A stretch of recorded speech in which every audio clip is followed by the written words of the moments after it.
giving you just my idea about this particular topic, and I have some idea about this exploitation, why this exploitation takes place. Particularly in a management, normally we feel that business people, they always exploit, and at the same time they accumulate wealth, and because of that, a lot of inequalities are taking place in our country, and at the same time we are forgetting that they are also creating a lot of wealth to the nation, and I agree that is to be distributed equally, then all this problem can be solved. And without wealth generation, nothing could be done. And I agree that this human rights, that violation takes place in the process of extraction of work. But please note that there is a very popular saying that without your permission, nobody can exploit you. And if you are aware of your rights, and if you also tell what are the duties to be performed, probably this problem can be solved in day-to-day life, in business industry, or any service sector. Now, what is the solution for this? As far as my thinking is concerned, we must give education to all people, and 1.13 billion people of our country. It is the greatest resource we have, and if they are trained properly, no exploitation may take place. And I heard about child labor, women exploitation, etc. For that, the solution is the education. And all NGOs, including businessmen and other people who have concern about human rights, should start thinking of educational institutions in all areas.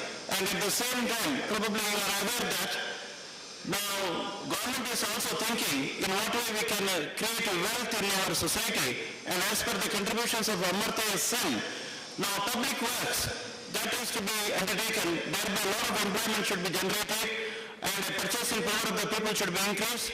The result of that, a lot of employment opportunities are generated, and in the long run, there will be purchasing power, and people will also be getting their education, and the exploitation can be avoided only through that.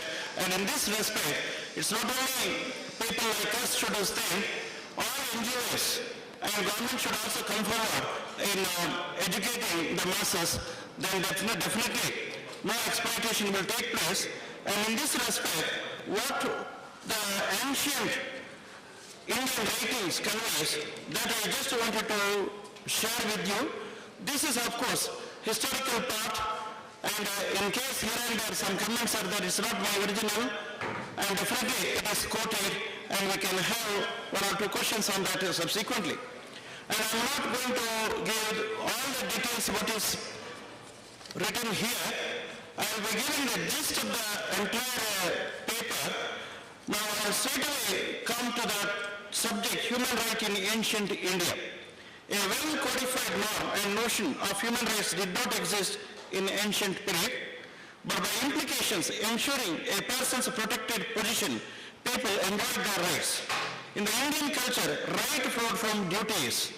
The performance of one's duties in accordance with the dharma ensured the rights of another. Throughout the ancient writings, we can find duties having human right values. Rigveda called for the equality of all and for the protection of interest and progress of all.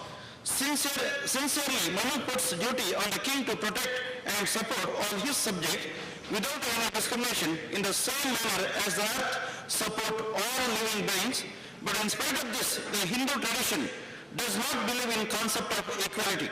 The practice and prevalence of inequality has both the divine sanction and the sanction of the law books or Dharma Shastras. In Bhagavad Gita, Lord Krishna preached that the Varna system is created by God himself. The duties were fixed on the individual on the basis of their Varna. The fulfillment of these duties was essential for salvation since it was part of Dharma. The Rigveda decides the society on the basis of Varna. Accordingly, society was having two Varnas, that is Aryan and black, but nowhere in it is the mention of fourfold caste structure mentioned. This is obviously because the purpose of Rigveda was to establish the Aryan supremacy in India.